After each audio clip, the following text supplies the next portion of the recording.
So hello again, everyone. Charles Banfield here with another Karate Canucks conversation.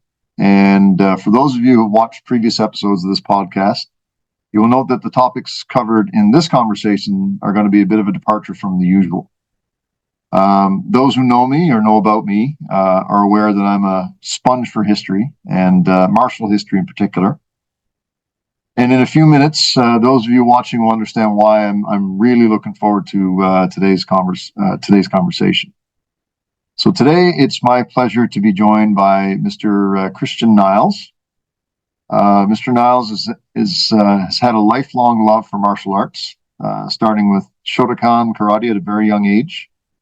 And then over the years, he would explore MMA, kickboxing, Judo, no-gi, Brazilian Jiu Jitsu, and Muay Thai. A former international Epee fencer, Mr. Niles' fencing career spans over 19 years. He has twice represented his home country of Barbados at the Pan American Championships and has also competed at the Pan American Cup tournament, which I assume is different from the Pan Am Games.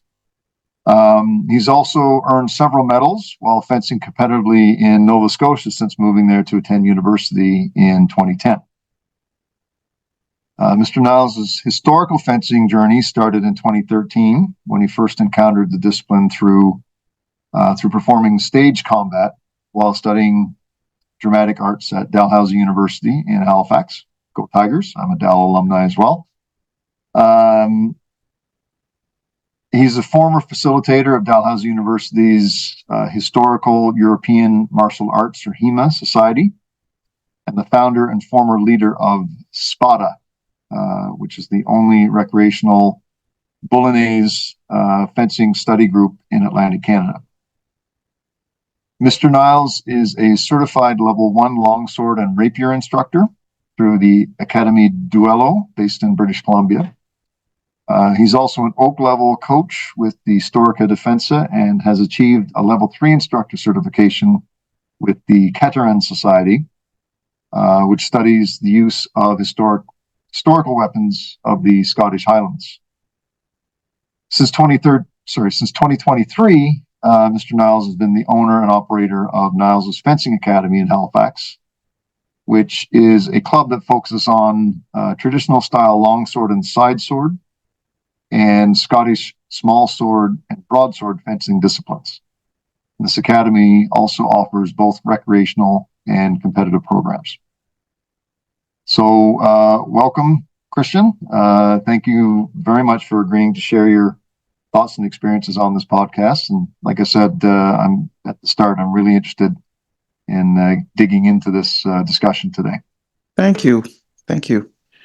So, little caveat here at the beginning. So before we get into this discussion, I'm going to add a little bit of context here. So this channel is primarily focused on exploring Canada's martial arts history through the stories of prominent Canadian martial artists. And it's not just about karate, as I've had the pleasure of speaking with many people who have a variety of martial arts backgrounds over the several years that I've been doing this. That said, nearly all of these discussions have been focused on systems that originated in Orient.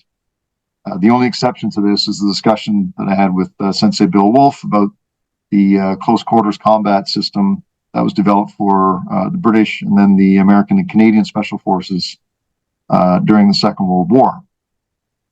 Now, I only recently have come to realize that there's actually a rich history of Western martial arts traditions that go far beyond wrestling and boxing. So being a Westerner of European descent, over the last year or so, I've been sort of seeking out information about historical European martial arts, or HEMA, as it's known, which is what's led me to today's guest. So with that said, Mr. Niles, I'll start this conversation like I typically do, by covering some basic details and general background information on you. So can you share with us a little more background on, where you're from, where you grew up, and what prompted you to start your martial arts journey and then your historical fencing journey? Yeah, sure. So I grew up in Bridgetown, Barbados. and I relocated to Canada for university. I got into fencing, Olympic fencing, um, when I was around 13 years old, as a way to deal with some of the violence that I had witnessed as a child, which involved sword combat.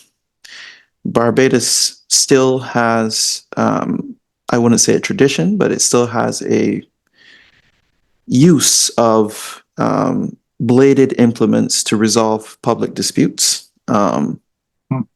Um, and sometimes those things can be quite harrowing when you witness them. I have seen a bit too many of them to count at this point. That has, affected me in a way. But I decided when I was 13, after the national program for fencing came to my high school to do a demo to recruit kids for the thing, I said, well, maybe this will teach me how to really use a sword, and not in a way that would, I would, at that time, if I can speak to it, at that time, I really wanted to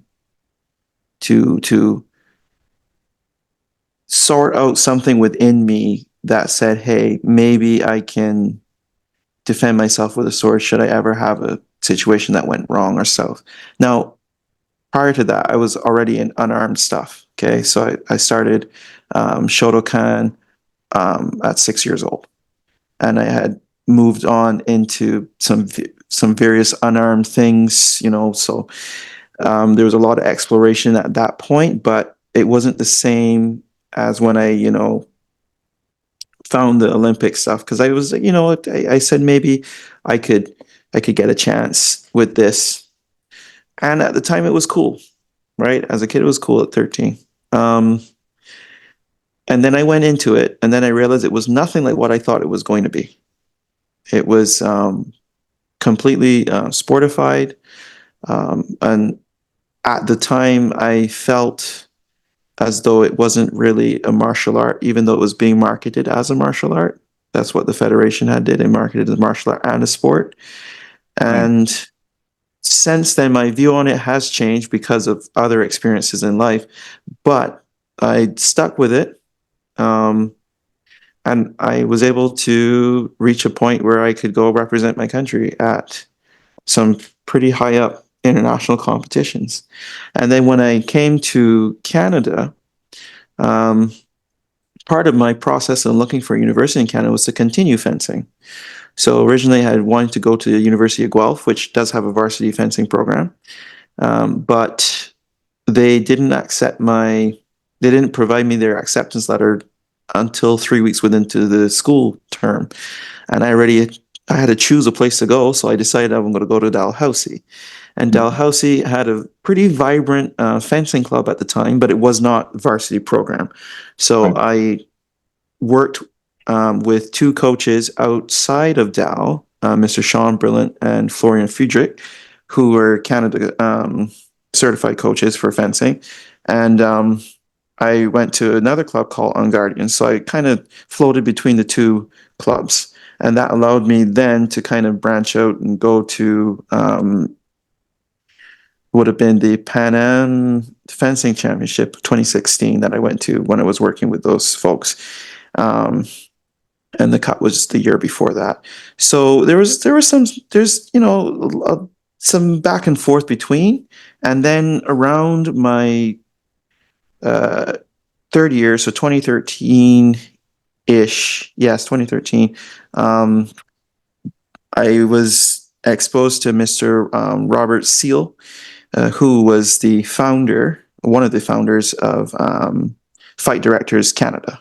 And Fight Directors Canada are a group of practitioners that essentially just do stage combat for film and theater and stuff like that. A lot of the stuff that was done on stage does have historical precedent in what was done always on stage. So a lot of the combat was, borrowing from rapier systems and done in a stylized way so that you could follow along as an audience member and with actors' safety in mind. Shakespeare wrote a tremendous amount of rapier duels in his work because he used to hang around with riffraff back in the day. And they were always up to no good, swashbuckling, so to speak. Yeah, they always And had the front row at his plays, right? The yeah, peanut gallery per yeah, se. Yeah. exactly. So there was that, and from that interaction and doing some choreography and stuff, I then got a hold of some very early online copies of some German stuff. Okay, which would have been just your typical German longsword of the 15th century, so early 15th century. So you're looking at Sigmund Einringek is the master who wrote the quite a few books are attributed to him. And the thing I should mention is HEMA's been around for quite some time.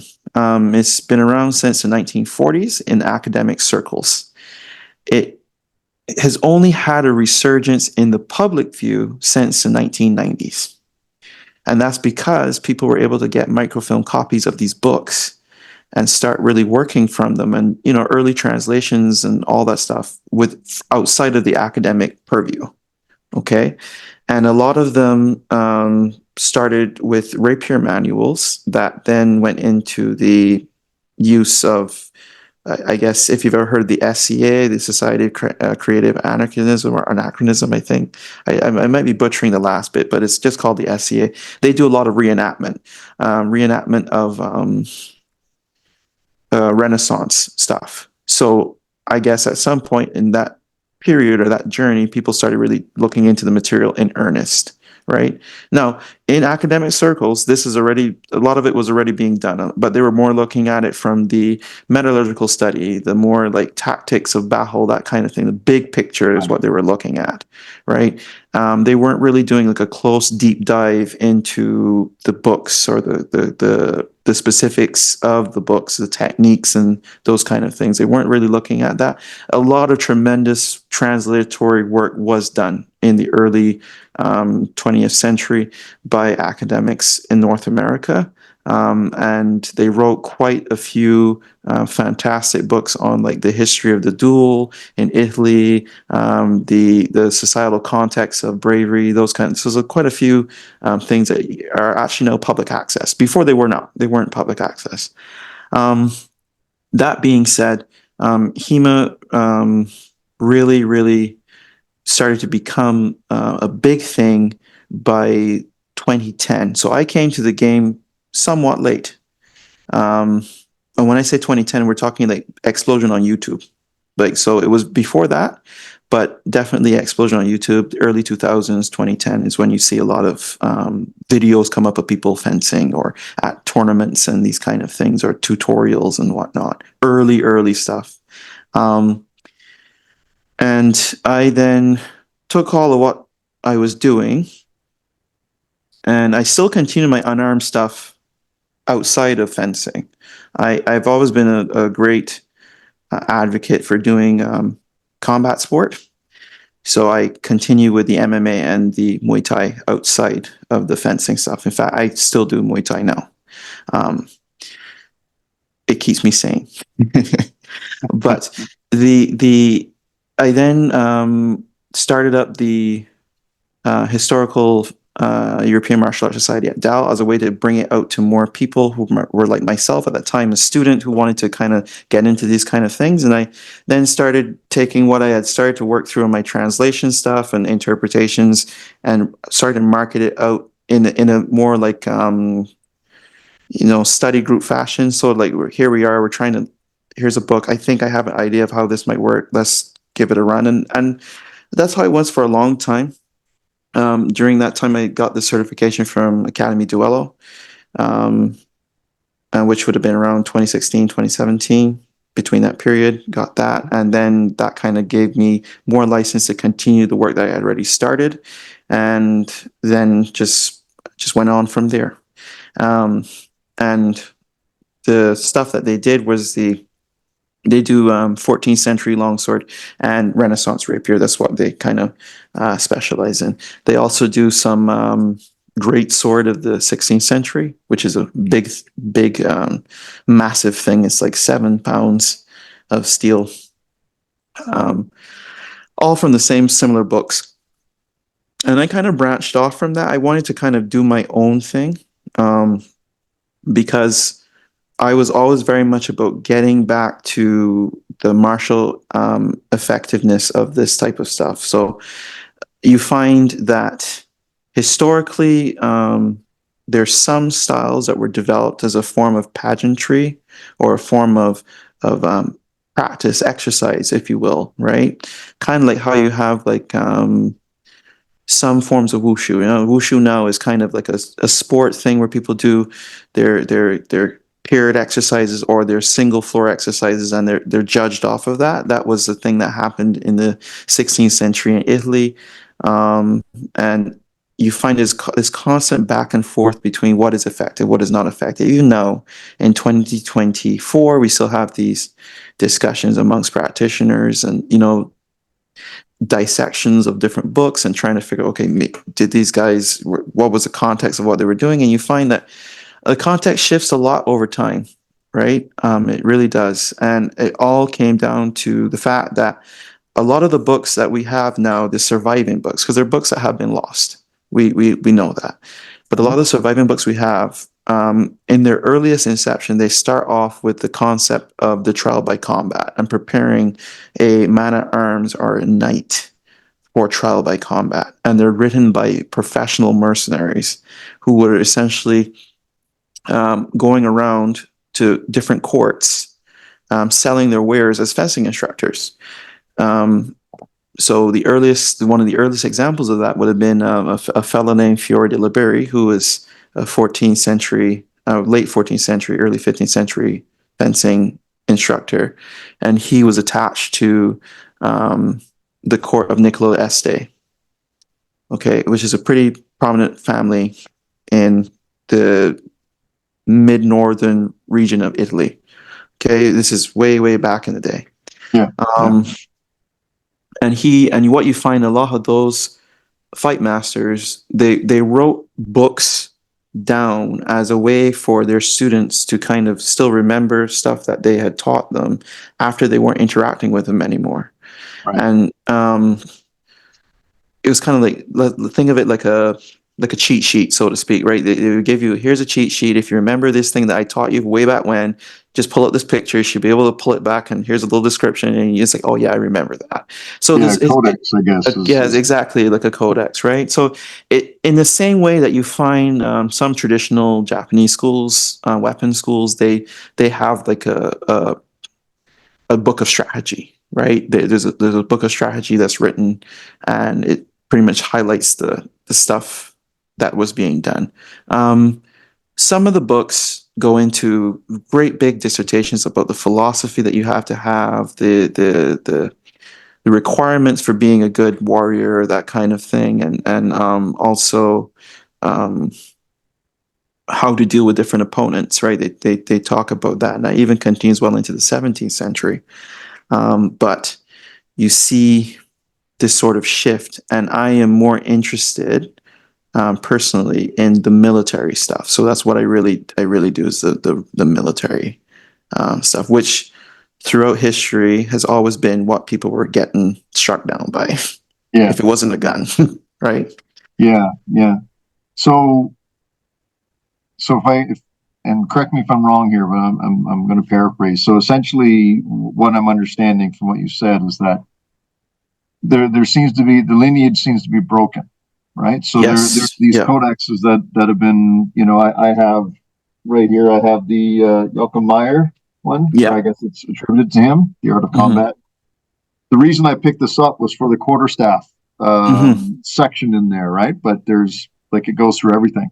And which was, I'm surprised in the Eastern, the Orient, the Asian arts and so on, that I'm more familiar with, that there's not more of this. Maybe there is. And things were lost in for whatever reason. But so back in the 40s and so on, through now, based on what I understand what you said, is that there's a bunch of people kind of reverse engineering Yes.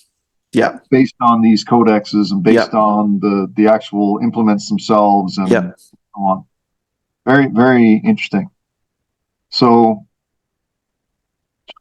I'm curious now about given that the lineages have been broken, are there any little like family factions and so on that have kept it alive over the years? Because I So know that with other European um, combat arts, if you want to call them, like the Irish stick fighting, for instance, yes. like Yeah. much like in Japan and Okinawa and other Yep. places like that, there's a family style or family system. Yep. Being from Newfoundland, I learned within the last year or so that there's the Doyle Yep. style of Bacharach, and that's basically headed by somebody or was brought over by somebody who lived in Newfoundland through his family and is still alive today, actually spreading throughout the U.S. So yeah, were there similar scenarios with the European arts, the Italian arts, the German, the French? So what happened is that it all transitioned into modern fencing. That is what happened. So Okay. modern fencing is the inheritor of over 500 years of experimentation and trying to make something work, and a lot of people losing their lives in the process. That's what modern fencing is, and it has been adapted for safety. The techniques that you do in modern fencing have historical precedent way back up to 800 years prior than what they're doing now. Now, obviously, they're using 500-gram facsimiles. They're not very heavy. They're very, very light. They're blunted too, right? They're blunted and they're very bendy, and it's all because the jacket that you wear in modern fencing is like a t-shirt. It's very, very thin, right? So the contact that you get in modern fencing is more about just making a tiny little touch, or almost like a tag, or whatever you want to call it. Whereas when you start using heavier implements or heavier facsimiles, you need more substantial protection. If not, you go home with a broken appendage somewhere, or you got to go to the hospital. So that was what I said. That over my years, I kind of shifted my thought process in how I approach modern fencing, because you kind of, it's very easy to get locked into this idea that one's a sport and one's a martial art, and martial art is way more efficacious than the sport, and you get into this dogmatic kind of viewpoint between the two, and then you begin to realize that, oh no, it's like judo. The sport is the art, and what they're doing. So that simple advance and retreat that you see modern fencers do, that starts back in 1482. Okay, so it's this long lineage coming all the way through, and over time, obviously, weapons change. No one's using quarterstaffs anymore. No one's using great swords anymore. We're all using what would have been the military or dueling weapons of the 19th century. That's what the modern fencing stuff is about. So you have the épée de combat, which is essentially the dueling sword, the French dueling sword, where the context was to strike to first blood. You have the florette, or the foil, which is the training weapon, and historically was a training weapon for the small sword. Now, the small sword was something that came just before. It was from like the end of the 17th century into the 18th century is what the small sword kind of operates in. And it was a courtly sword being worn by aristocrats, right? It was an aristocrat type thing that was being used. There's a lot of context there as well into why that sword was developed the way it was, but generally you will find a lot more like gentry and high society members of communities using that weapon. It was not a weapon that saw use on the battlefield. It was strictly for dueling in a civilian context. So it was lighter.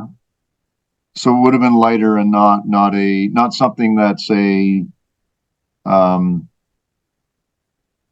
sailors would have carried with them, like naval officers and so on when they're naval officer may have carried a small sword because they were issued with them.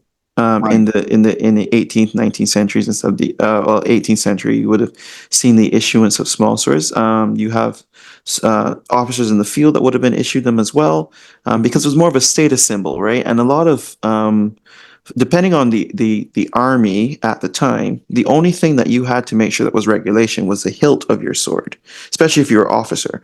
You could have anything, right? There's examples of scimitars being used in British records by officers, right? But it had a regulation hilt. That was the thing that that you had to have, and the regulation hilt was to determine which particular unit you were part of, right? Mm-hmm. That was the whole point. But skipping back to the 20th century, or so like 19th, 20th century, where you have like the modern fencing weapons, right? You have the foil, which is probably the oldest of the three. And then you have the saber. And the saber that's being used is modeled after the gymnasium saber that was used in the very, very late 18th century, which was kind of like a sportive pastime for gentry again. And they also would have dueled with this thing as well too. They have a very thin blade. It's sometimes called schlagers.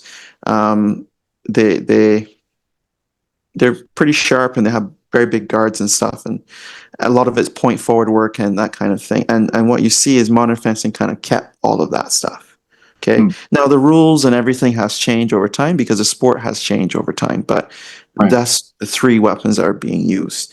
And a lot of the books that some people do, so because you have different practitioners that focus on different time periods, you have folks that focus on specifically just 15th century stuff. That's all they do. You have folks that only do 18th century stuff.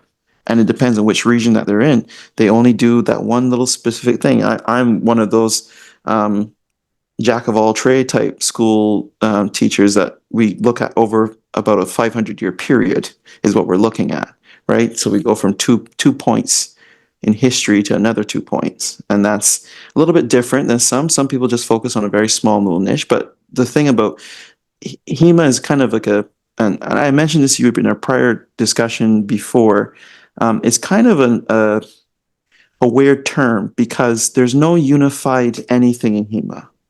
Yeah. You're really confined to a particular time period and what you're doing in your practice of that time period, right? So that's the thing that would. So to answer your question, sorry, we don't really have anything that's existing from that time period. Now, funny enough, in Barbados, there is a martial art known as stick licking. And stick licking, one particular style of this, there's 5 styles, but there's one particular style of this stick fencing called the Johnson method. And the Johnson method was developed by, at least what is the accepted theory, was developed by either enslaved or conscripted individual to combat the British saber. And the Johnson method uses the identical positions of Highland broadsword. And it has been, and that has continued from, it's going on maybe 300 years now, up until now. And what has allowed me in my study of Highland broadsword is to kind of retro-engineer some stuff from that because of the positions and the movements are so similar that you kind of see like a snapshot into some of the fencing footwear that would have been used by officers of the Black Watch and those folks way back when, in a time gone by. And there's an extensive history of Caribbean enslaved persons being taken from various plantations, becoming fencing masters, and then asked to fight in these sort of bear pit style combats in England. That was a thing that happened. It was called the gladiator fencing because these folks were essentially gladiators. In every sense of the word, people died, people got maimed. They were fighting for prize money on stage, kind of like the old school boxing, but you were with sharp swords and you're just wearing a linen shirt. Mm-hmm. So there's a little bit of context there as well. I'm going to try to see if I can keep narrowing things down and don't go too far into digression because there's a lot of history. Yeah, no, it's a big topic, and the more. Again, I've just kind of started my journey in exploring it and like exploring the history, not training so much, but yeah, it's too big a topic for one conversation for sure. Yeah. Yeah. But no, I appreciate you giving the various contexts and so on over this. You mentioned that you and I had a conversation prior to this, and I had no idea that this was it stick licking is what you called it. Yep, stick licking. Yep. Yeah, this Bajan stick fencing system was even a thing, and when you mentioned at the beginning, the fact that what inspired you to start fencing was self-defense against other blades, like that's not something that I was expecting to hear. I would say I'm a little surprised, I guess, that this is going on, but again, different cultures, different culture, different contexts, different things, right? So back to that again. So the sword play, if you will, that happens as a means of settling disputes and or enforcing territories or whatever it is. Is it like machete? Is it machete? What kind of a blade would it be? We're looking at like anything from machete to a machete-like object. It varies. It really does vary. It could be a full-on cutlass. It could be a whole lot of different things. There's no defined weapon. It is just Bajan would say it's just a sword. I'm going for a sword, and they would just go grab it, and that's it. And then they would commence to hacking another person to pieces if they need to. Yeah. Wow. Yep. Yeah, and you did mention to me that the bear pits or whatever, the gladiator type things were happening in Barbados up until the 50s, I believe is what you said. The stick licking, matches were happening up until it's very twilight was up until the 50s. And then the art kind of went through like a phase where it almost died, but people kept it alive. Yeah.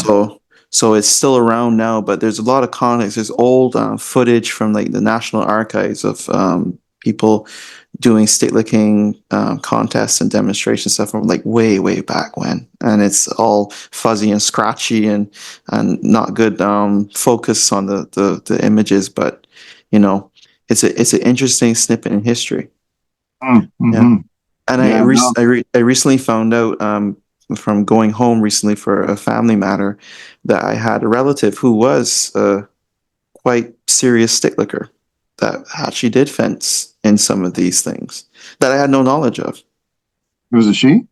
It was a he. Was a he. Oh, sorry, I thought you said she. So my apologies. Yeah. Okay. But you find even in the gladiator stuff in England. So if you go back to like 18th century, there were women fighting on stage against men. Yeah. Yeah. I could fill a library with what I don't know about this. Yeah. So again, but back to not back to, but I was referring earlier to the Irish stick fighting, the family traditions and so on. Is that a thing in Barbados? No. It's just you go and you do your thing. What you have now is you have people who would go to and from what I understand, stick licking was always taught in the village. There would be someone who's a village stick fencer that would, if you said, "Hey, I want to go learn this thing," you go to that person, you learn that particular thing from them. And like I said, there was five styles. There's now just the Johnson method and a couple others. The Johnson method now, you would, like how we're talking, you would go to essentially some folks. Dr. Philip Ford is one of them, and you would essentially go and say, "Hey, I want to learn this from you," and they would teach you. Same way now, and that's how it's being kept alive. But in terms of it being like an actual, like say like a ryuha or a style or something like that, no. It's too widespread. It's too widespread. Right. And remember too, all throughout the colonies, and this is something that may not be well known, but all throughout the colonies, stick or cudgel fencing. So what you would probably have heard is a single stick. You might hear the term single stick. Single stick was a pastime for boys and young folks all throughout the colonies for many, many, many years, even up until the 1930s. The Boy Scouts of America had a single stick curriculum that they taught Yeah. the scouts, right, Yeah. along with some other things. Yeah. So it's been around and that's why you see like Bata is a little bit different in that it's insular in that, you know, family style thing. But what you find with a lot of this stuff, it just was like, you know, how people play hockey. You just pick it up and you just go do it, right? And you might go to a hockey school, you know, if you're serious about it, but Yeah. everyone's doing hockey thing. And you even find that historically that was even back to the 15th century, that was the same thing, right? Everyone, young people who were knights or related to knightly families and stuff like that, they had a general understanding of how to use a sword. You know, like here's how you block, here's how you cut, here's how you run away from people, that kind of thing. Mm-hmm. But then, you know, if you really got into some deep stuff, some deep stucco, then you had to go to a fencing master to teach you. It's like, here's how you don't die in this trial by combat. You know what I'm saying? Like, so that's basically what happened. And when you look at the time period in which they had to teach people, you only were taught for 2 weeks, right? Taught for 2 weeks, twice a day, 2 hour sessions, twice a day. And that would prepare you for you essentially having to fight to the death if it so happened. But a lot of times when you went into the barriers, which is what it's called, you might hear the term lists, entering the lists as well too. That's all throughout history. You were fully armed. And when I say fully armed, you were in armor, right? Yeah. That did not change until the 16th century. So sword fighting in just like in Japan, for example, you have a class of warrior that is doing this thing.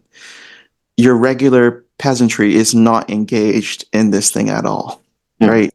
So a lot of times a sword might be as foreign to someone as an accordion is to a teenager now, right? Like they would have no idea what to do with it other than maybe try to swing it at someone. And then that was part of the whole thing as to why these guys were so feared, is because their sole occupation for quite some time was just the use of these weapons, and you essentially were wearing armor that turned you into a tank for all better parts and purposes. So Yeah. Yeah. So aside from the sword play, if you will, Mhm. if we're looking at HEMA broadly again, Mhm. it was more than just bladed implements that you Yeah. were training in, right? There would Mhm. have been, other shorter things like, I guess dagger is a bladed implement, the Yeah. Scottish So Turk and so on, yep. but also grappling too, right? Like there Yep. would be a whole system of grappling and pugilism that would have been a part of this. Yeah. Those pugilism comes a little bit later, Mm-hmm. but very early on there would have been grappling. Very, very early on, and we're talking like, again, from the earliest examples we have of it are from like the 14th century. There's a whole so people don't realize this, but some of the fencing instruction, so the specific use of swords in that period, so 14th century to the late 15th century, can vary quite a lot. It can vary because different instructors, let's call them masters for a better word, had preferences on what kind of weapon they would use and what they taught. And the knightly sword, and I have an example of it here. So I'm just gonna, because I decided I was going to do a bit of show and tell, because sometimes Awesome. the best way to do it is to see it. Yeah, no, for So sure. For sure. the knightly sword, which is this is a type 15, Okay. okay, in the Oakshott typology. This is a single-handed sword, even though it has quite a long handle that you could even put two hands on. This is very different in its construction than an actual, let's say, man-at-arms or commoner sword. So think of it, like, if you might not be familiar with, but think of like the difference between a kodachi and a uchigatana. So in Japan, you have a particular sword that is for samurai, right? That is the thing. And then you have the short sword, which could be a kodachi, it could be a wakizashi, it could be a tanto. Mm-hmm. The hallmark of this stuff is a very pronounced blade for penetrating through armor. So there's a very acute point. It's very slender, simple cruciform hilt. It's called a cruciform hilt. So it essentially looks like a cross. You can see this one has like little apertures of a cross in the thing here, and then you have your pommel. Okay, now the reason why this might seem as though it's not two-handed is I'll show you how you would use this sword or what you'd be wearing using it. No, I'm not going to get all kitted up here, but I do have a gauntlet. So in the 14th century, okay, if I was a knight or a man-at-arms of a noble family, or I had some connection to nobility, I would not be fighting outside of my armor. So it becomes a one-handed implement when I have a gauntlet on, because it takes up a lot more space, okay? Now, the reason that you wear the gauntlet is because this is all integral protection. If I just didn't have this on, right? So if I didn't have this on, my hand would be cut off so easy, it'd be faster than a snow cone melting in the desert. Okay. Yeah. So this is how they would have used it. Very, very rarely would they be outside of this. Okay. And this is a sword that you would also wear to court. And it was a backup weapon. It wasn't the primary weapon. The primary weapon for the knight was a pole arm of some fashion. And when I say pole arm, this could be anything from lance to the axe. And the axe is a big, giant big pole axe, or like a halberd type thing, right? Yeah, exactly. Yeah, which is designed to get through this stuff. Yeah, right. That's what it's for. So I'm going to put this back up here.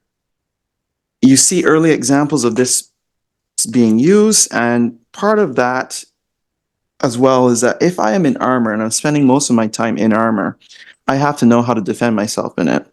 And armor combat is kind of weird in that you essentially become an 80-year-old person by the effect of gravity, right? You're carrying around 40 extra pounds on you in different positions and stuff, and you have to get used to moving with that extra bit of gravity. So the best way to make an analogy is that you've now aged yourself a couple of years because you can barely step, you can barely walk and stuff. Now that's not to say that you're not mobile in it. It is quite mobile, but you have to learn how to move in it. You have to, it's almost like wearing a second skin, and you got to learn how that skin behaves, kind of, right? And you find a lot of the times the art that was taught primarily was wrestling in the armor. Because when you come up into, say, close quarters combat, I can't really punch, right? If you're wearing, so I have an example here. If I'm wearing something like this, okay,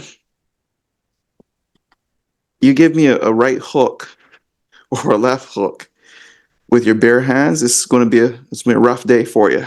Okay, it's not really going to rattle me that much. It might be jolting, but it's going to do you more harm than me. Yeah. And the same as if I'm wearing a gauntlet and I try to punch you with a gauntlet on, it's really not going to do anything. So what you find is a lot of the techniques, kind of like jiu-jitsu, and Japanese jiu-jitsu, that is to immobilize your opponent, get them to the ground, and then dispatch them. So that's where it's from. So the most dangerous weapon that a knight faced, and it was just in the 15th century, was the dagger. And we're talking like a 19-inch, it's a short sword. It's really a short sword. Okay. It's about 19 inches. Some of them come a lot smaller than that, but it's about 19 inches. It has a triangular blade, so it's like a spike. Okay. And it's designed to just wedge its way through chain, because you would wear plate in conjunction with chainmail. The ability to fully enclose a human body in plate did not happen until the 16th century. So you find all throughout history, the predominant method of protecting yourself was to wear chainmail, right? You wear a coat of mail or a mail hauberk or habergeon, as sometimes it's called that, which is essentially just a t-shirt made out of iron, or maybe a full coat out of iron. And then you would essentially, it's very effective at dealing with slashes. They would have to wear some padding underneath, and that's where you hit the gambesson, right? Or the aketon, you would wear that underneath to sort of take the heat off of the blows and to save the bones underneath. But when it came to puncturing, the mail is not very effective at stopping punctures. Right. Especially if you have a weapon. Yeah, you get in, it would open up each little ring, right? Yeah. Exactly. It's kind of like Fairburn Sykes dagger, right? Similar Yes. scenario. It's meant to penetrate Yep. through. Yeah. So that was the thing. And when you're wearing, and to go back to just the helm here, you see how small the face opening is. Hmm. Okay. Now that essentially is just protecting this, what I need to fight. I need to see, I need to be able to breathe. Yeah. If these things are impeded, I'm in a real bad place. So there And wouldn't be a visor on that? only if I am charging on a horse. See, sometimes they would wear visors, and this is a funny thing. A lot of knights and men at arms curse visors, especially in trial by combat, because as long as the opponent can grab your visor, it takes them nothing to pull you right down. Because once you're off balance, you just go with it. Right, Right. Right. you're in the mud and you're choking because there's a guy on top of you with 80, plus pounds, of steel or really wrought Pushing your iron on face him, into it. pushing his Yeah. face in the ground, and then he's Yeah. trying to dispatch you. So a lot of people would just keep the thing open because you could barely breathe in the thing altogether, right? It's really to stop you from being picked off from an archer, right, or projectile, right? So that's why if you look at the earliest example with the great helm is very big, and you can go look it up on YouTube or Google. It's a lot of examples of this. A huge, massive thing that you put on. And it has these very tiny little eye slits. It's the quintessential like Crusader type helmet. That is what it looks like. And those tiny little slits, you essentially have to do this on the horse. You have to look forward, kind of hit your head tilting, so that you can see ahead of you. But Yeah. in terms of having like good like field of vision, horrible, absolutely horrible. And you only have a spot to be able to breathe on one side of the helmet, because if there's too many holes on this side, for example, where a lot of the shots are going to take if you're a right-hander, it's going to breach, and then you die.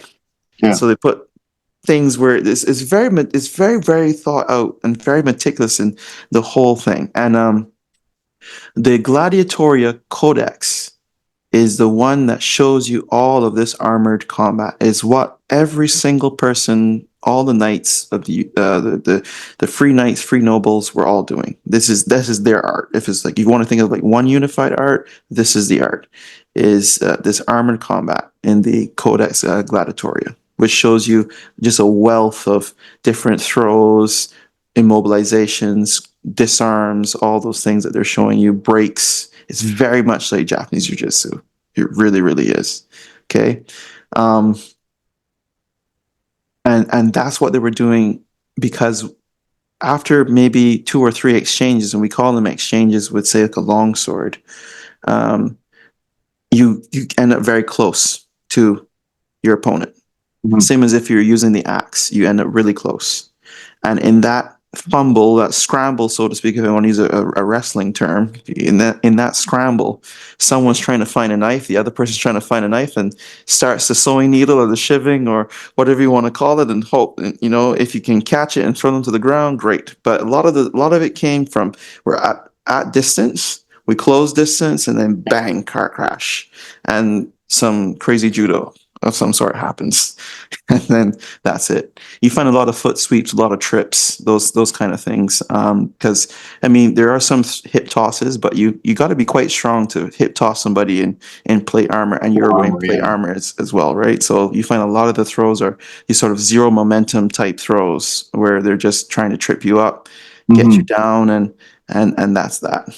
Not a whole lot of ground fighting, but a lot of this sort of down right in front of you. So the throw puts you right at the center of their mass on the floor, and that's where you have the most control. Right. And this is all um, like you're talking with the intention is to get them off their feet so you can use Mm-hmm. So you a can shorter dispatch them. implement. Yeah. And I would assume that these would be in the areas that, like around the head and the neck where you need some mobility, right? So you couldn't have a solid piece of metal around No, there. no, that comes in the 16th century. You'd be like, they have fully articulated like solid plate neck pieces and gorgets and stuff in the 16th century. It's quite amazing how they were able to encase the entire body into steel. Really, really interesting. So as somebody who has um studied the dramatic arts and so on, and has done stage fighting Yep. and that kind of thing.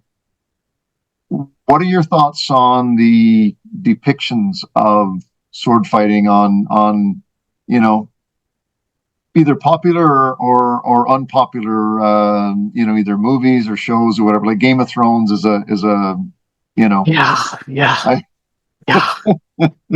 so I've heard other people say Game of Thrones, Jamie Lannister sucked, but I have no context, right? But Yeah. are there any good examples out there that you would point people toward? Like there's a movie from the 70s called The Duelists. Yes, the duelist gives you an idea of, say, like how a small sword fight may have gone down, right? Right. But in a dramatic fashion. It's still dramatized, but it's done a little bit better than your stereotypical stage combat thing. So the thing to understand is there are very few movies that actually depict the sheer horror and the speed in which these things happen. Very, very few. A lot of movie I tend to lean towards, like, say, like Kurosawa and some of the stuff in Japan. They have, somehow magically, I don't know how they did it, but somehow they've caught some of it, right? So Yeah. if you I think it's Yojimbo, maybe one of those as well. There's also Sword of Doom, that there's a couple scenes in there that show like the absolute horror and the speed of which this type of thing happens, and from obviously a Japanese context. But when it comes to the European stuff, you might see an example such as, say, that you said with Harvey Keitel with the duelist. You have that. You might have example of, say, like a broadsword versus a transitional rapier in Rob Roy. You might have an example of that, right? Yeah. And that was still very dramatized as well, because sword fighting is so fast that it is very, very difficult for untrained persons to pick up what the heck just happened. Yeah. Right? It's very, very it's very, very difficult. So a lot of the movements in stage combat are done to convey emotion. They're done to convey the story that's been told up until that fight actually happens. The fight is not happening in a vacuum. It's happening as part of the story to help you with emotional investment with the character. So there has to, a lot of times it's set up in a way that there has to be a clear struggle between good and bad, and there has to be, the sort of like getting you to root for the underdog if it's the case of the good person, or getting you to really be in involved in the whole process, and a lot of the things, especially on stage, because film is a little bit different, but on stage, a lot of the strikes that you make are not to the actual person. It cheats. So you use angles and sight lines to cheat depth perception of the audience. So at no point are you actually going to thrust another actor in the face. You're going to thrust to the side of the head, so far away from that actor's face that they then have to sell why they parried. They have to sell why they did something. And that is so far removed from the actual thing. Yeah. Can't stress that enough. When you think of how a real sword fight would play out, despite which part of the world you're in, you must think of it like a duel in a Western movie. Think of it like that. So quick and brutal. Whoever can get to that weapon first, done. Yeah. Finish. If you manage to parry, or what we call a deluge, which is like, say, like a back and forth, so like a parry riposte, that kind of thing. That's because both fencers, both swords persons, have made critical errors. They've made critical errors, and all those actions that you're doing are essentially defensive to make sure that you are not harmed on your exit out. and then you reform a plan in your head as to, okay, how do I actually land this strike on this person? It's over very, very fast. Very, very fast. And the techniques that are used, or the philosophy, is very methodic in how to expose a defense of your opponent, right? So the Germans, the Bavarians specifically, would have a philosophy of making fencing akin to hunting. So you chase your quarry, you flush the quarry out, and when the quarry exposes itself, then you go in for the killing strike. The same as if you would do with a boar or deer. And a lot of the training for war was done for young nobles through hunting, right? A lot of that's why they spent so much time hunting, because hunting allows you to command men.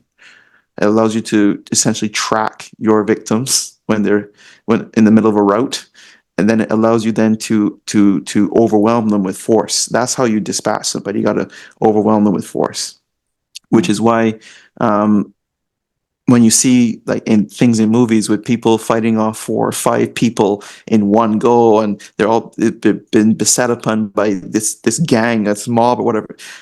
There's no hope in a prayer. There's no matter how good you are, there's no hope in a prayer, especially if weapons are involved. You are screwed. Yeah. And you see, even historical sources talk about that. They tell you, listen, if you are set upon by 4 or 6 peasants, run. Don't stay there. Run. You can't fight off that many people. You need to run. Mm-hmm. Find a friend. Get a friend. Teamwork makes dream work, right? And that's what they talk about, right? So yeah, it's not good. A lot of it's not good, and I don't think people should try to watch films with the understanding that there's going to be some sort of realism in there. If not, it's going to be very, very boring. It's going to be over, done. It's, oh my God, what was that? Because you can't see it, right? It's over so quick. Yeah. Mm-hmm. Yeah. So do you have a favorite though? Like that said, where you can kind of suspend reality a bit and yeah, if you want to suspend reality, I think for me, a good movie that kind of shows you some of the reality of something back then, people in armor, that kind of thing. Probably Kingdom of Heaven. That's probably a good one. Just in terms of tactics and, like siege and stopping a siege and that kind of thing. It was quite well done. Quite well done. What about there's one fairly recent one, Matt Damon and oh no, not that. So The Duel, that one? No. No, because the reason I bring that up, it kind of went through the whole gamut, lances to swords to yep, and like it's, it ended, not to ruin it for anyone, but it ended with one of them being killed by a short blade, which is standard. It's a standard way to go. Yeah. So yeah, the thing with that movie is the premise of it is actually based in history. Right, it's actually based in history, but Ridley Scott used a lot of artistic license, in his portrayal of this incident. But typically, if people want to understand how a trial by combat went, yes, I would say that movie would show you how a trial by combat goes, and you can suspend like the weird armor that they wore that was half the face was covered and the other half exposed. Yeah, we can get past that. But if you want to see, like, you have 3 passes up lance, right? And that's what it was. Technically, you had to arrange these rules, by the way. So someone who's typically the official, who had been either a duke or a prince of some sort, or someone that was way above you in your station, you are a vassal to that person. They would essentially say, okay, I really don't want you fighting here because you're both excellent fighters. I need the manpower for my forces. I can't have you behave like riffraff. Settle this, if you owe him sheep, give him some sheep, that kind of thing. Because the way how it went is, well, if they could not resolve any of the dispute that led up to that, or you told a lie about somebody and they got offended that you lied about them, and they said, you know what, let's let's meet up and bust each other up because you lied about me, and I'm going to stop that right there. A lot of times people would have to petition other nobles, so other like princes and other dukes, to be able to actually fight, because if their duke said no, you got to go somewhere else, take it outside, so to speak. They literally would go to another region and take it outside because they're so aggrieved with one another, they can't seem to sort of settle this thing. And after all that's happened, they would then have the rules. So the rules would be, you have to use a particular weapon. The person who's accused would essentially choose the weapons that are being used, right? The person who's accused, not the accuser. The person who's accused, they choose the weapons. And you would find that it starts always with the clash on horses. So you would essentially joust with sharp points, 3 or 4 passes. If you survive that, then you would go to 3 or 4 passes of the axe. If you survive that, then you would go to 3 or 4 passes of something else, and maybe a dagger or what have you. Now, when we talk about 3 or 4 passes, we're talking about exchanges. So there's a defined moment of attack and counterattack. That's tallied. People actually are tallying that, and they're just saying, "Oh, okay, here we go, here we go." And if the struck is, if you strike your opponent, either accused or accused, you would essentially have someone say hold, and then they would go and look and see if there's any damage, or you might then be asked, "Hey, do you want to continue?" Because you may have gotten your bell rung, right? A lot of the times with the stuff in armor, it's designed. You're trying to kill the person in their armor, or breach it in somehow, right? You're not going to. A lot of times, you're not actually going to compromise the armor, but you can compromise the person under it. Okay, so a lot of these fights would end in essentially concussions. Someone gets their bell rung, they drop, that's it, done. Everyone's living. Now, there might be an unfortunate circumstance where you got struck somewhere and you actually bleed. So once the audience, specifically the officials, can see blood, then it's between you and God, and it has to go to the death. Oh, really? Yeah. Okay. Yeah. So if there's no blood, then it can be stopped. But if it can be stopped, but if it has to go to the death. Interesting. Mm-hmm. And this was ubiquitous. Like, you'd find these rules. Oh, you'll find this in France. You'll find it. You'll find it in France. You'll find it in Italy. You'll find it in Germany. You find it for a long. It got so bad at one point that people actually stopped this whole thing altogether. They stopped this whole practice. France was one of the last places that continued it, right? Mm-hmm. But it was stopped very early on because they were just like, "Oh no, we have to get away from this." And you find, conversely, in Italy, that's where the duels started happening illegally. So, and people were doing it outside of armor because the whole idea of courage was then seen to be that I'm fighting you bare chested. I'm no longer in steel. I'm no longer in all this harness. I'm now fighting you bare chested because I know God is with me. And that's how they would look at that, right? The whole idea of honor and stuff like that and what have you. Very, very strange time. Yeah. It's I'm glad I'm enlivened this time. But, yeah. I tell that to people all the time. It's less brutal than back then, I guess. So I would likely have been a peasant anyway. So a lot of us would have been. Yeah. So when I was doing the introduction there, I was talking about your fencing academy, I guess. So there's the Italian system and the Scottish system, or the Highland system, I should say, that you teach. Can you sort of go into details about the differences between the various systems? And it doesn't have to be just those two. Like there's the German, there's the French, so what you find early on are people using these weapons in a particular fashion depending on their region, right? You find people have a particular way of doing something that works for that locale. And then you have another one that works for a different locale. The Italians, especially during the Renaissance, they got back into the works of Cicero, Cato, Livy, Plebeius, those folks, and they really started looking at the old Roman texts, the old Roman military conquests and everything that, and they found, the Romans were always thrusting, and the thrust is you hear them say it's a more noble blow to make than the actual savage cut and stuff. There's all this great rigmarole that they attached to it, but they essentially were trying to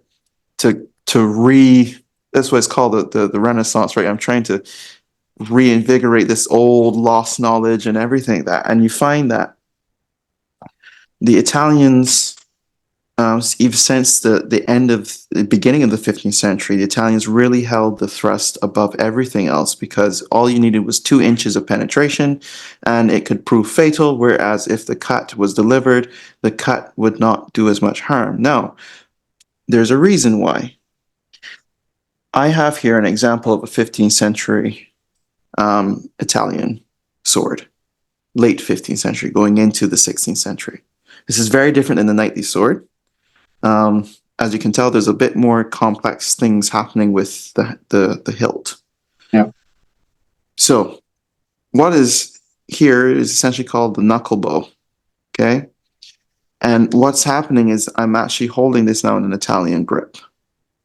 This allows me to have full control of the sword point when I'm delivering a thrusting blow. But I sacrifice cutting power. Okay.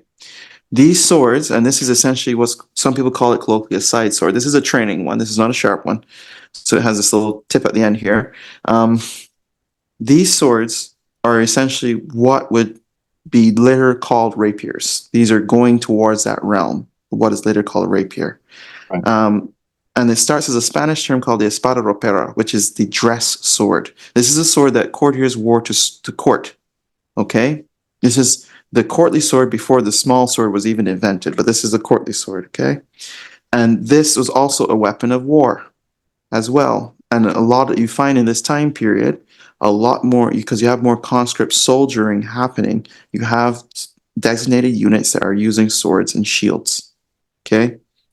This will absolutely screw your day up if you have nothing on.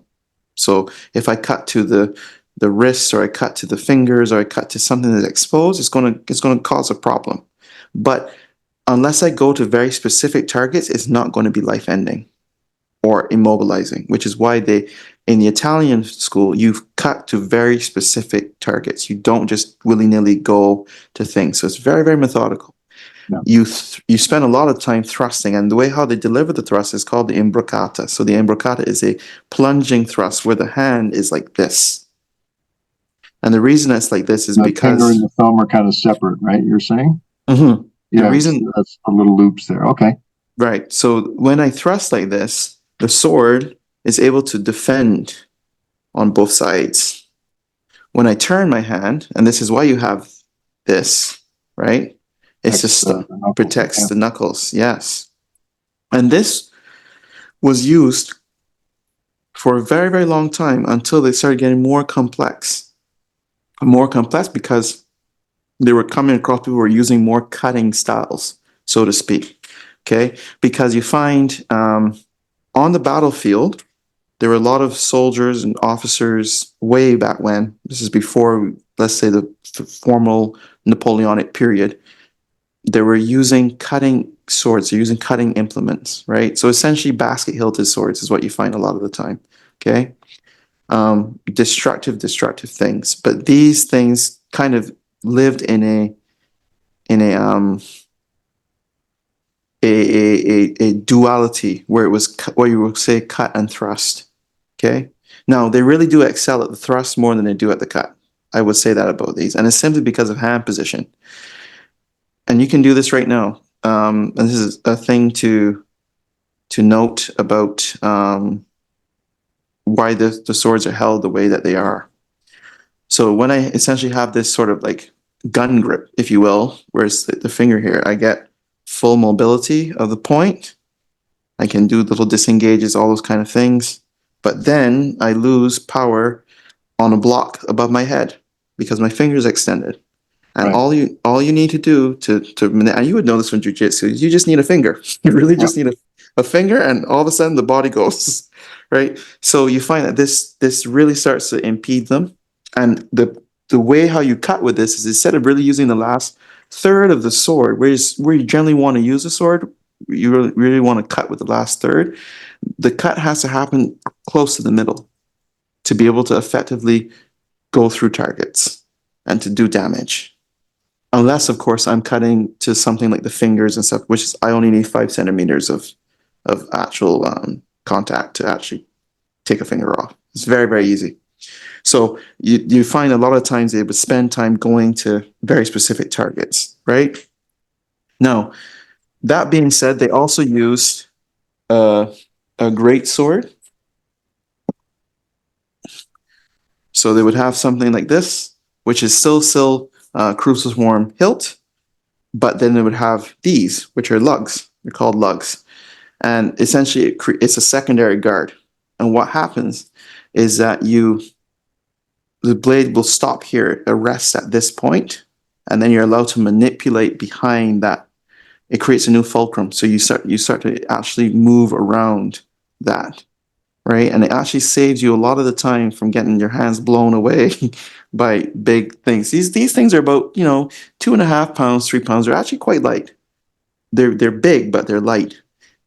Because they focus on, again, cutting to those very exposed targets and thrusting and that kind of thing. So that's, in a nutshell, if I was to give you like a breakdown of, say, the Italian stuff, that's what it is.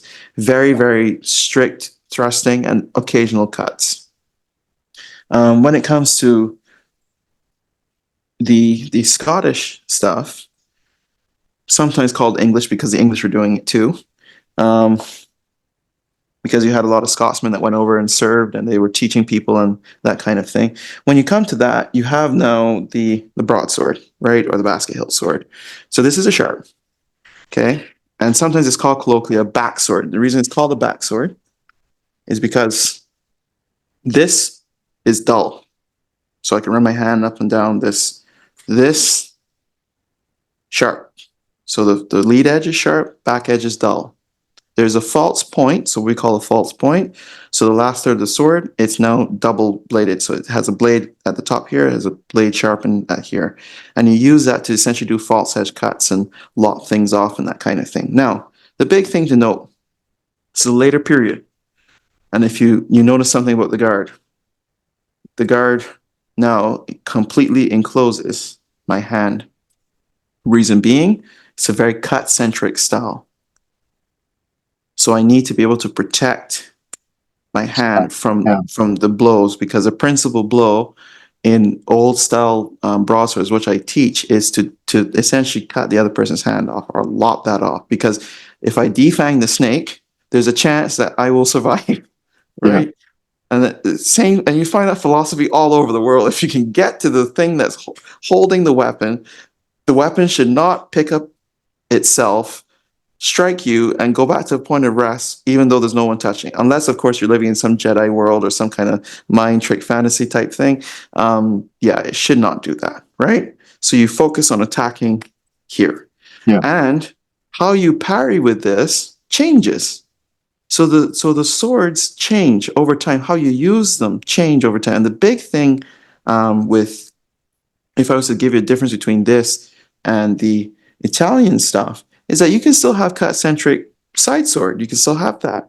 But how I use the weapon is very, very different. So when I parry with this, I want to keep it as vertical as possible to create a sort of wall between my opponent and myself.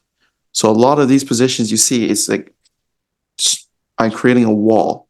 Whereas with a side sword, I have to essentially hit into the object, right, to display it or to dispel it. So when someone, say, cuts at you, you essentially beat it out of the way. It's called a beat, which is just a counter cut. You're counter cutting into the flat, possibly the edge of the sword, to kind of parry. Or you might do what's called thrust opposition, which is essentially letting the blade ride to here where it locks, and then I stab.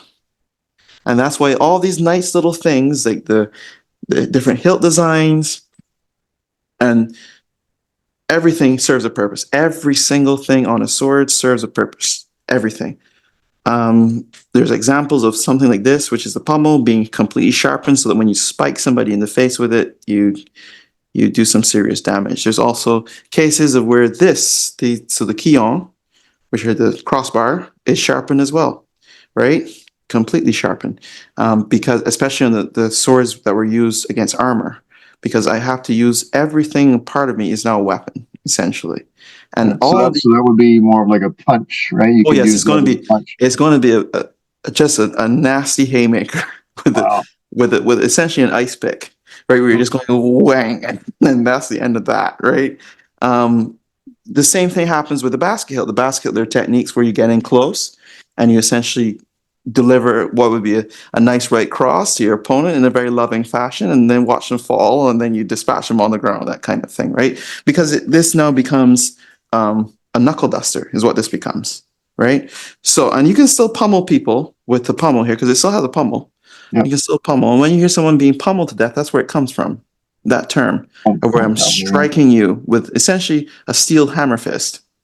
It's the best way to describe it. So it's a hammer fist strike that does so much damage. Like it is brutal what it does. Just one shot breaks all up, because this is also very fragile. So you just hit to the and that's it. Yeah. One and done. So that one that you're holding, is that considered a clay bag, or is that no, this is not a this is a claymore. Clay big. That's a claymore. Okay. Yeah, this is a claymore. So a claim big would be a small sword. Right. Okay. In I wasn't Gaelic, sure if that was small or large, because I thought the no. claymores were like 4 feet long almost. So I have, because I knew you were asking this question, I have a claim de la, so sword in two hands, a Scottish one. I showed you the Italian one. I'm going to show you a Scottish one. Okay. This was quite bigger.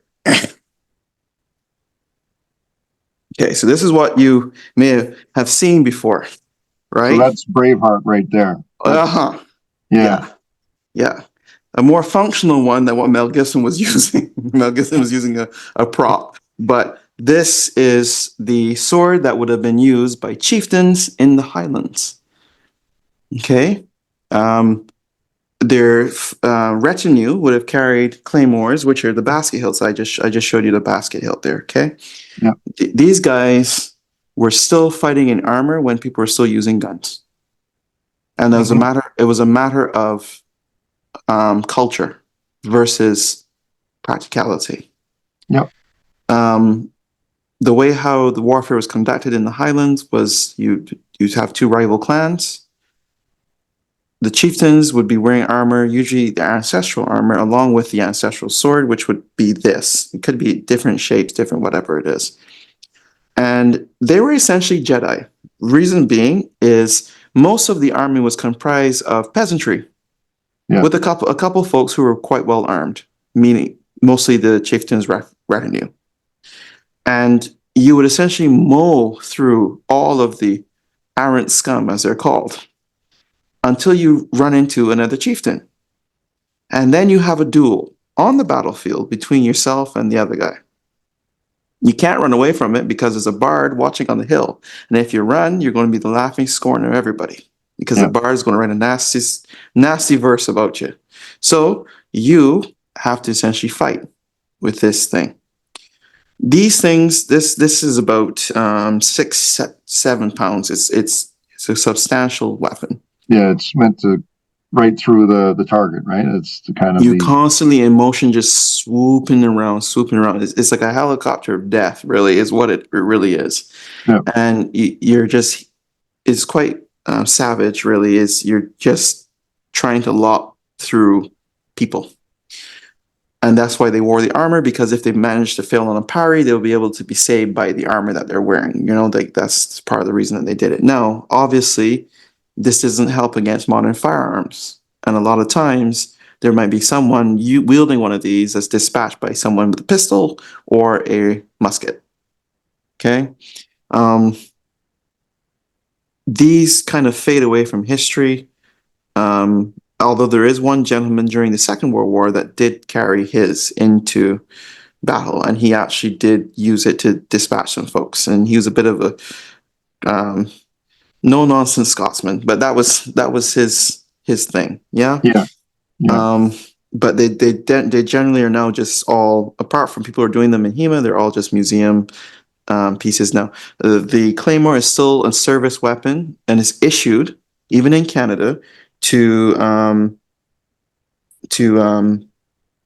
military forces, who are usually doing it on dress parades and stuff like that. So you have those being issued still. They were still issued even in the Second World War. They were still issued. They look a lot different than what I showed you. This is an early form of it. They look a Yeah. lot different. The blade becomes a lot more narrow, so it's not as broad. And Hence it's why it's, curved slightly. yeah, sometimes The they military have, ones are curved. Yeah. yeah, sometimes sabers and stuff, and you also have a straight form of this too, right? There's a straight form of it still issued. Broadsword, because as you can tell, the blade is broad. It's wide, Mhm. right? So yeah, not what you see in D&D. D&D tends to call everything a broadsword, right? If you ever play Dungeons and Dragons, this is the thing. Now, some of these historically they don't even have a tip. There's not even a sharp point because they're it's almost like a spatulated tip, like a spoon, and they just lock. They're just cutters. They're very very vicious cutters. Um, and luckily, we don't train with sharp swords. And that's something that I always tell people is that we use facsimiles. We don't train with sharps. Sharp sword is a real bad day for everybody. Yourself, your lawyer, your, your folks at the club. It's a real bad day. What we do train with those are kind of like training. This is an example of a training one. So the blade is a lot thinner. It's a bit more robust, has a um, thicker edge, Yeah. Different alloy right? too, perhaps. Yeah. Yeah. Is that aluminum or is that steel? This is steel. Steel? Okay. This is steel. And this is a hilt designed off of the Mary Rose weapons cache that was found. Um, uh, I want to say in the early 2000s, it was found around then. Basically, there's a function of this, and I wanted to show this because this is getting into more like what you see some of these baskets have. So these are called sword catchers. This loop here at the very top is a sword catcher, and it's not for catching swords. It's actually for moving the targe. Because if I was a Highland warrior and not a chieftain, I would be armed with sword and targe. And the Brits would talk about this in terms of dispelling the Highland charge, which is when the folks would come down at you, and they would essentially time each volley of fire. Because the Brits used to fire 3 volleys, they time each volley of fire and take some shots on the targes. Some they would kind of dodge if they could. And once they got within 20 paces of you, then they would start firing these sort of pistols and then start to just hack and slash and create havoc. But most of the time, you're essentially just using a targe and the sword. Saying So the targe is targe is a Scottish shield, like a shield. Yeah. Yeah. Mhm. Okay. right? You see that word targe. Targe shows up quite a lot. It's in English sources as well too, and in Italian sources it's called the targa, right? Targa meaning target. So the Scottish form of it has grip here and a forearm clasp here. So you're wearing it on the forearm. The target for Italian stuff, so the targa, and I have this is probably the last thing I'll show here because is this. So you have essentially a square shield that is held like a door, and you use it to parry blows and do all kind of things with it and stuff like that. So this is a homemade version of the thing. There's far more illustrious examples of this type of thing still exist in museums today, right? They're usually made out of wood. They have wrought iron frames and stuff like that, and handles and whatnot. But yeah, that's basically the best I can do in terms of a quick and fast difference between the Yeah. two styles. Yeah. No, this is fascinating stuff. And given that North America, actually, and South America too, were colonized, if you will, by Westerners, Mm-hmm. right? At the tip of a sword. Um, the tradition seems to have died off. Like we were chatting just before we started recording this, about Mm-hmm. the how the Eastern arts have kind of usurped or undermined or whichever it is you want to call it, in terms of the people's general knowledge. People are much more knowledgeable of kendo and judo and karate and other Asian arts as opposed to the folk style wrestling that would have happened, catch wrestling and so on that are from Europe, and those types of things, and even the various forms of weaponized art, whether it's bladed or not, right? The quarterstaff is essentially a bow, right? A Japanese bow. Oh yes. A big one. And the systems are, there's only so much you can do with these implements, right? And I'm wondering, I guess, is there a comparison between Western style, say, sword work versus Eastern style sword work? Like I was sharing with you earlier that I was watching earlier today, some kind of a commentary thing where somebody who was using a Western style sword was fighting somebody who was using a katana, right? Not fighting, but like sparring with them. And the footwork and everything looked very, very similar to me.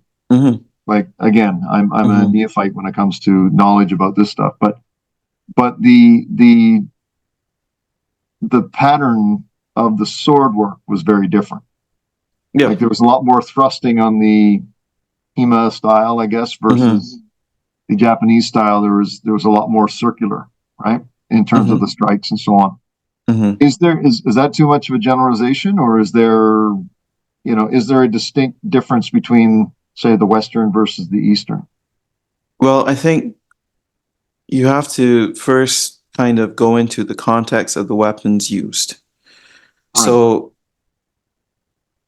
when you look at, say, like someone using a uchi-katana or a katana or a Japanese sword for all intents and purposes, that has a very specific use.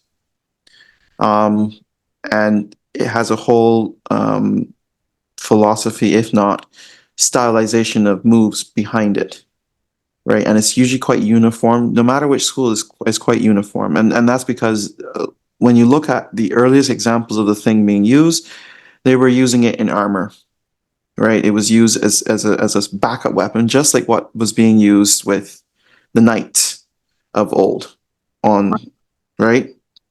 So you have to look at it from kind of like, we're all existing in different points in history. No matter which culture, and we're actually existing in different points. And some people are a little bit ahead of the curve, and some people are a bit behind the curve in very specific things, right? Generally, we're all in the 21st century, but when it comes to these old sort of antiquated things, the reason why I think, and this is just my thoughts on it, as to why, say, like Kobudo, karate, those kind of things came over and were sort of popularized is through, especially in North America, was with American GIs. When they came back from Japan, they came back from the Orient in different phases and different theaters of operation. They brought what they learned or what they were exposed to with them, right?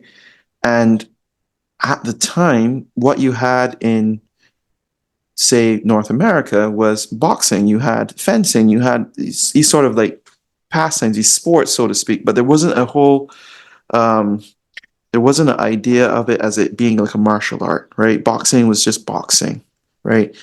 Prize fighting. You might have sport as opposed to yes. And I think part of the cultural heritage that was kept in, say, Japan, more so than North America or Europe, allowed and facilitated for something like, say, Katori Shinto Ryu, which is hundreds of years old, to still be done as it is now, as it was then, right? It's a very unique circumstance that's allowed this kind of thing to keep going forward. So, in karate, you've got Wado Ryu, you've got Goju Ryu, you've got the principal Okinawan styles, and then you have the Shotokan, which is kind of offshoot, right? And then you have Kyokushin, which is also another offshoot and stuff. But you have this sort of like continuation, so to speak, right? There's sort of like a duty of continuing the line of what was done before.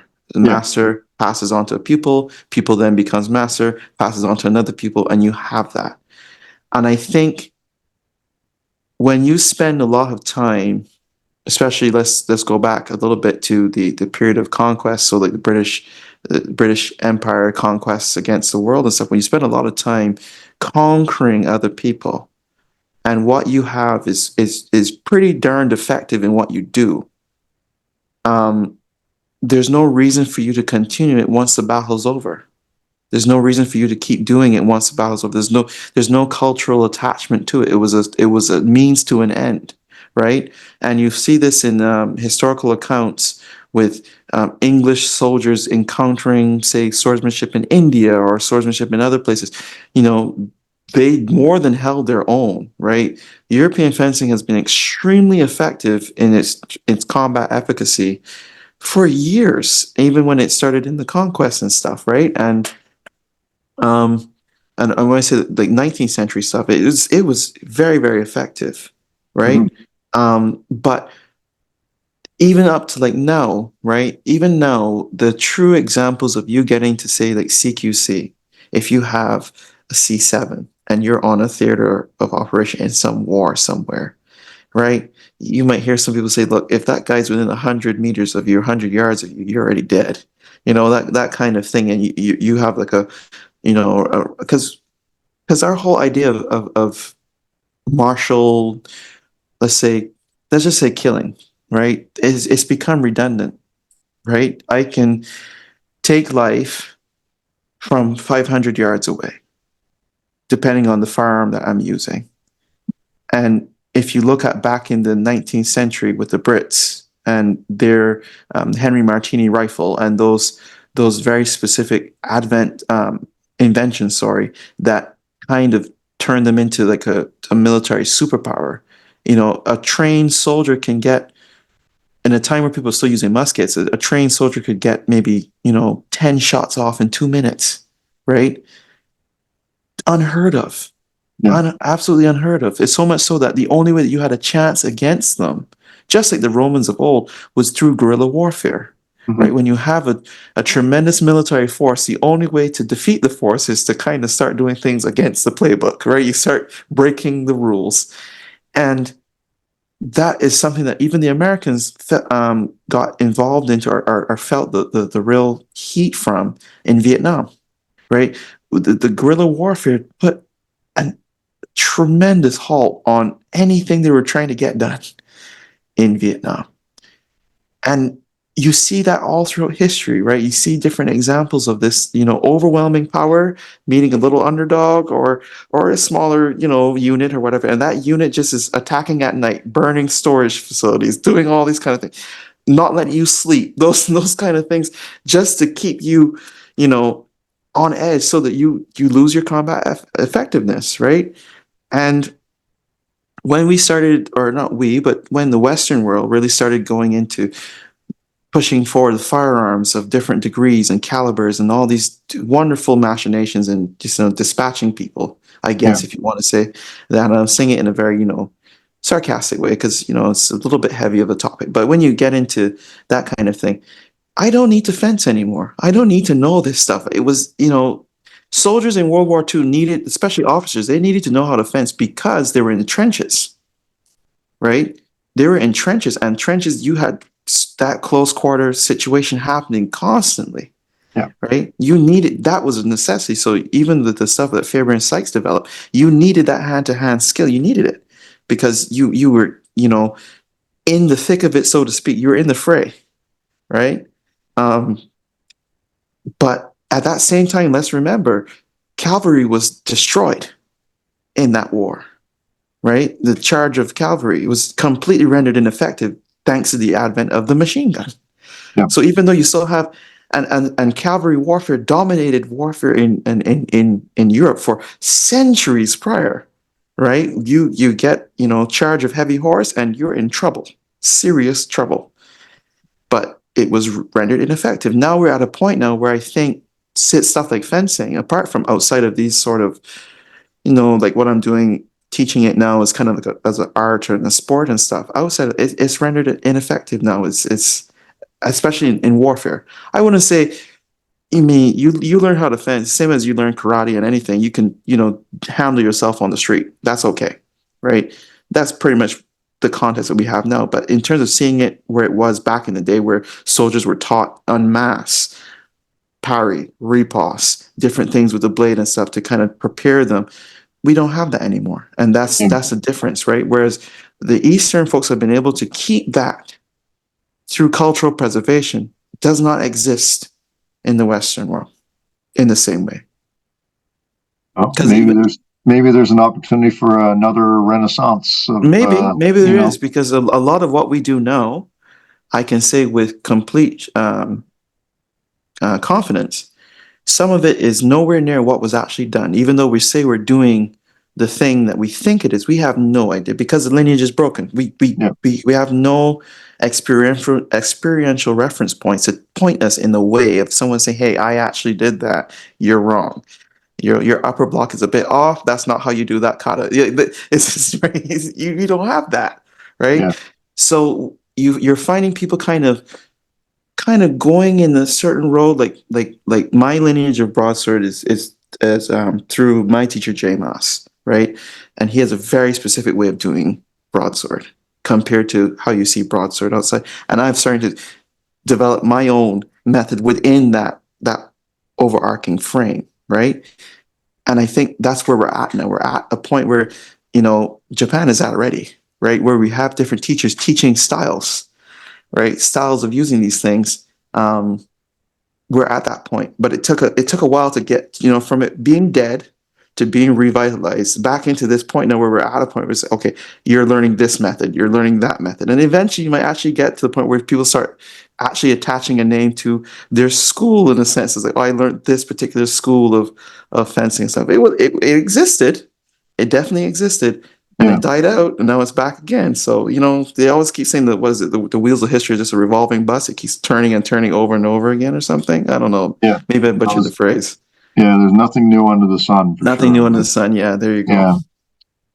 So, and this is a question I typically, well, I typically ask of the people that are, training in the, in karate and jiu-jitsu and other things. There's the relevance of what you're doing, outside of the dojo or the training hall, whatever, right?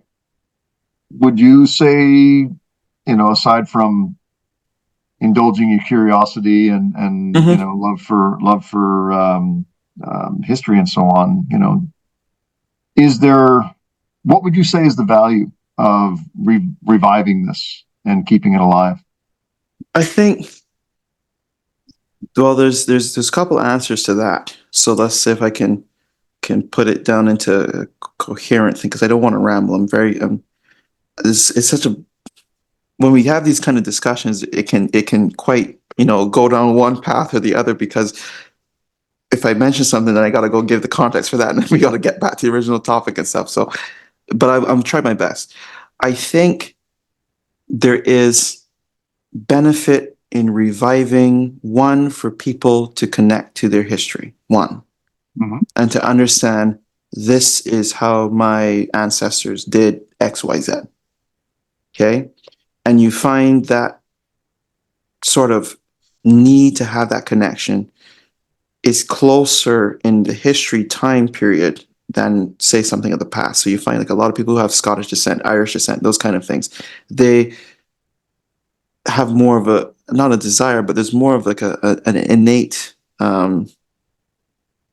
pride in saying, hey, this is what my forefathers did. Yeah, it's part of their DNA. Yeah, part of their thing, right? And they take a lot of stock in that. You're right. Sometimes you see it with some French folks too, right? This is what happened here, and you find, because that period, that 18th century, was such a period of strife for so many people, that there's a connection of, like, my family is here in this country because of something that happened in the 18th century. My family is, wherever else. You start to see this kind of like story, this family story develop. So there's merit in that. And I think for some people, there's merit in learning. For example, if you just want to do 15th century stuff, there's merit in learning how it was actually done, right? it's an experience that you never would have actually had even now, because we're all peasants. This is, especially in the 15th century, you would never have seen a sword. You pray that you don't see it, because if you're seeing it, you're on the end of it. You're not holding the thing, right? So you get to experience something that was only maybe 2% of the population of any given region was doing. And there's also a weight in that too, just as if you're learning Kobudo, like, if you're learning an actual, like, a strategy from an actual, like, samurai family, so like a Yagyu or something like that, you're learning, this was used to oppress entire populations, right? It was used, you essentially decided life and death for so many people, right? With the use of this type of thing, which is why there's a need for sincerity in what you're doing, right? Because it's not like a video game or anything. This shaped entire countries. It shaped, parts of the world as we know it. Yeah, right? empires. Yeah. Empire, exactly. So there's that. And I think the next thing that would happen is a little bit more applicable to our timeline. So there's a historical bit too, but there's more applicable to our timeline in that fencing has so many parallels in life, just as karate has parallels in life. Every single art, martial art, combat sport, whatever, you can always find a lesson that's applicable in that and use it in life, right? And you can learn to study things. So like I tell my fencers, especially once they've learned the basics and the fundamentals and stuff, and they start to develop how they fence and to express themselves as fencers, I usually tell them, okay, I need you to go watch this animal. I think you fence like this animal, right? I think you fence like this animal. I think you fence like a lion. I think you fence like a lynx. I think you fence. You can go on YouTube and find how these things fight. And I want you to watch this animal just as ancient martial art masters would have done in times gone by. Watch this animal, pick up the concepts that you can from how this animal defends itself, and see how that applies to you and how you use your weapon and how you move and how you do those kind of things. And it's one of those things that, trust me, when you see it happen full go, it's like, there we go. So you kind of figure, okay, yep, they watched the video, maybe they didn't watch it, maybe they're trying to play around, and it's all about helping them find themselves, right? These type of things it helps you find yourself without the risk of, say, like boxing. So boxing, kickboxing, Muay Thai, you can do them for your practice, you can do them for, exercise, but if you wanted to really experience Muay Thai, you got to be in the ring, right? Boxing as well. And that inherently has a tremendous risk, as we all know. And for some people, that risk is too great, right? And that's totally fair. The risk is way, way, way too great for some folks because they have, I work a desk job. I work in IT. I do I need my hands. I need my face. I need all these things, right? And they can't do that. But fencing is one of those things because of modern training tools that we have now. You're allowed to experience what was done in the past without the risk of what was done in the past. Because back in the day, you missed a parry on a blow, you're probably concussed and you got to take 2 weeks off, right? Because there was no face mask, there was nothing to save your head or anything, right? Yeah. And if you couldn't work, you couldn't eat. Exactly. Exactly. So we're able now to get up and essentially have these mini duels in the context of, say, I was using a sharp sword over and over and over again without the risk of actually being sharp. And you learn to discover things of yourself in that framework, right? You learn to develop confidence, same as any, martial art. You learn to develop confidence. You learn to develop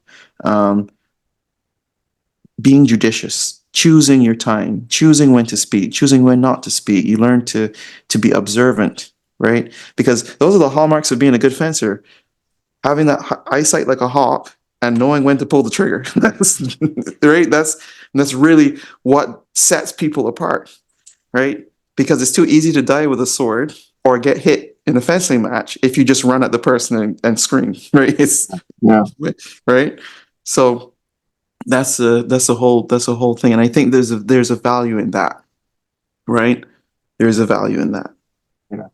Yeah. I don't think I could agree with you anymore than I do, because I've said nearly the same things to others. When people ask me, why do I train this Mm-hmm.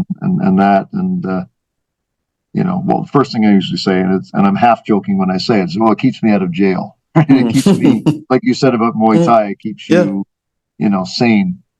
Yeah. But the other thing that comes with it too, and Bill Wolf, who I mentioned earlier, I don't know if he coined the phrase or not, but Mm-hmm. he was the first that I've heard say it. It develops assertive confidence, right? Mm-hmm. And not in just the military or militaristic fashion, but Mm-hmm. I drive a desk as well. I work in Yep. government, right? Yep. I'm in meetings, I'm dealing with the public, and there are Mm-hmm. times when people will get assertive, aggressive, whichever, Mm-hmm. right? Mm-hmm. I can stay calm, Yep. partially due to my training, Yep. because the training relaxes me, or it teaches me that it's never going to Mm-hmm. be so bad that, Yeah. I have to lose it, right? So, yeah, I think what you said there, and you can, I think this is a quality that is, uh, more or less, it applies to most every physical endeavor, right? Like, you could be a marathoner, you could be, Mm-hmm. a weightlifter, you could be Mm-hmm. doing, rock climber, whatever. Like, whatever gives you peace, or whatever gives Mm-hmm. you that perspective on yourself, Mm-hmm. is going to translate into the real world, right? But I know that with people that practice sword, it's almost like, what are they, LARPing? Are they going to Yeah. a medieval festival now and pretend that there's some, Yeah. it's almost like laughable, right? But if you're training it for, like you were saying, the reasons you do, then there's definitely some value in it, and I Oh think yeah. part of the So reason why what? I wanted to have this conversation about this is because, first of all, for me, it's very interesting, and this is my thing, so I'm being very selfish with that. But otherwise, and I assume we hadn't spoken about this thing before, but I assumed that this was kind of the answer I was going to get to that question. And Mm-hmm. I like to think that the more options people know that they have to, help them blow off steam Oh or yeah. discover Absolutely. themselves a bit more.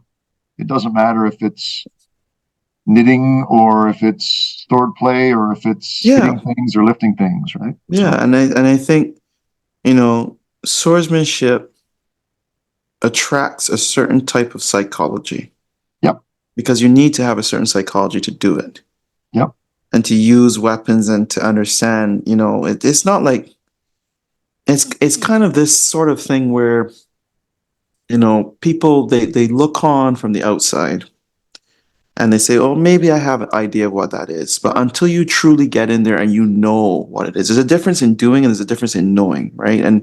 And when you know what it is that you're doing and you know the aspects of what it is, and you understand that hey, look, that match was over in less than 20 seconds. I got hit in the hand. My hand is not missing, thanks to wonderful, lovely modern protection, but I died, right? yeah, And you realize, oh, geez, is it that easy?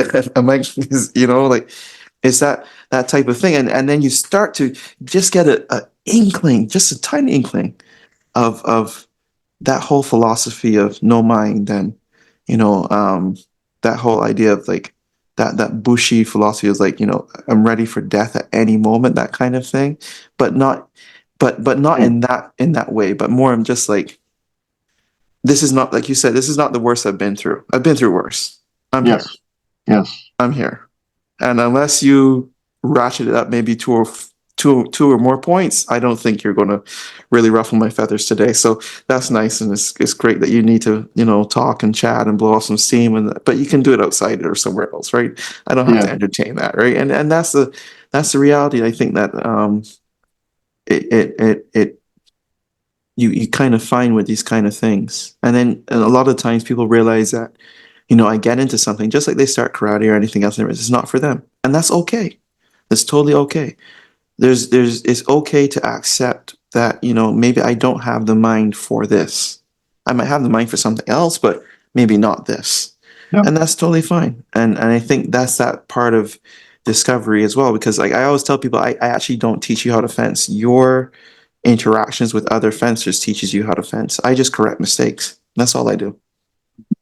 That's all I do. Because you can, as one thing I always tell my students, you can never fence like me. I am my own individual person, and you will have your way of doing something.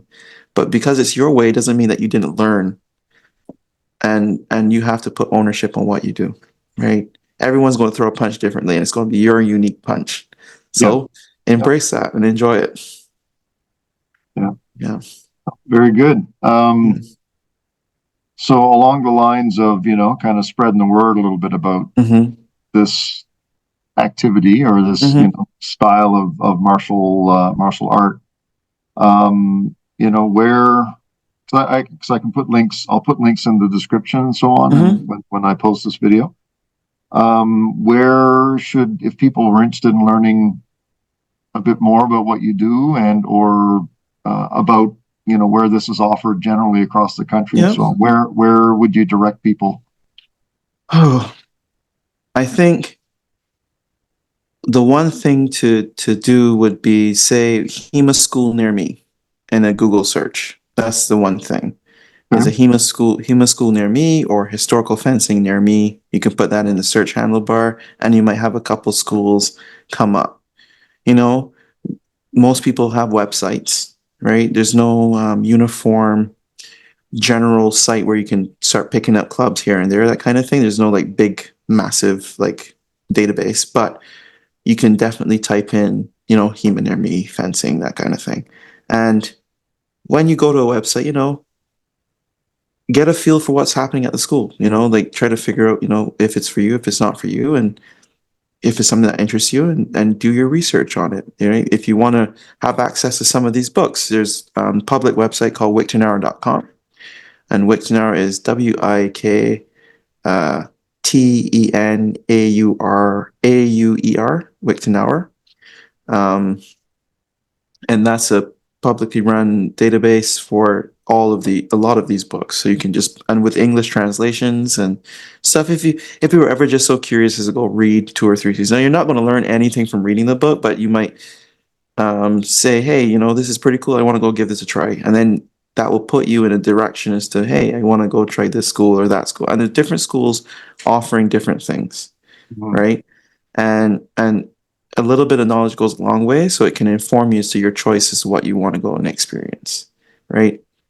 And that's basically it. That's where I would tell people to go. YouTube is kind of like the Wild West if you want to go watch videos of this stuff. There's so many different things on YouTube, and it can be quite daunting, really, because there's just so many. Once you click one thing, the algorithm keeps sending you more and more and more things, and you start to get confused as to what exactly you're watching now. Which time period am I in right now? Like you try to figure that out. But once you have someone who can point you in the direction that you need, that's all you need. That's all you need to do. And understand that there is a cost too. There is a cost. So when I say a cost, there is a cost in getting your own personal gear, protection gear, right? So, and you have to account for that cost as well, right? Because most clubs will give you a training mask or sword or some sort to get you going and stuff, but to really begin to experience and to progress in your learning and stuff, you're going to have to pick up some gear just to save your bones, save your tummy, from being struck, because it is contact. So you're going to need some stuff. Yeah. Especially fingers, because most of us, you need fingers. We all use our hands to some degree for what we do. Yeah. Very good. Well, Christian, I really, really appreciate your agreeing to do this, first of all, and no problem. Enjoyed the conversation here. Yeah. I don't think I'm going to need to edit anything. Like normally when I do these things, there's little breaks in between. Yep. We've been going here almost 2 hours straight, and I haven't had to make a pause or anything like that. So, for me, again, fascinating. And again, I appreciate your time. I'm hopeful that, others will find this somewhere and use it as a launching pad No, for, do their own exploration. absolutely. I think that, just even if they just go to the try it out class, right? Yeah. And they figure, hey, you know what? I think I got the bug for this. I'm going to keep doing it, then, and the more people that can come cross trained from other arts, the better. Yeah. So the more folks are bringing, experience from different styles and the coming and stuff, it's just going to help you become that much better of a practitioner in what you do, right? When you learn another thing. Yeah. And it just helps tremendously, right? Like, I can't speak about the amount of people that I've been able to help discover themselves by teaching and just watching them approach life differently after, Yeah. getting better with some sword stuff. Yeah. Yeah. Excellent. Well, again, really sincerely appreciate your time today. Yeah. And, hopefully this won't be the last time we chat. Well, I mean, I've got a million questions floating in my head right now. Yeah, so I tried my best to keep it with as condensed as possible, because that's the one thing about this stuff is so broad that if you go down one rabbit hole, you are there you're in a trench, so to speak, for months before you get back out of it.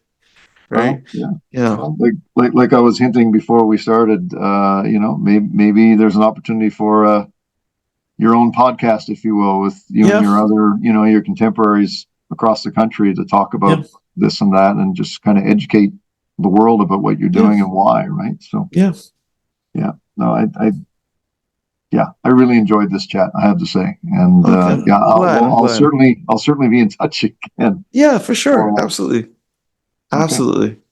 Excellent. Well, thank you very, very much. No problem. You have a great day.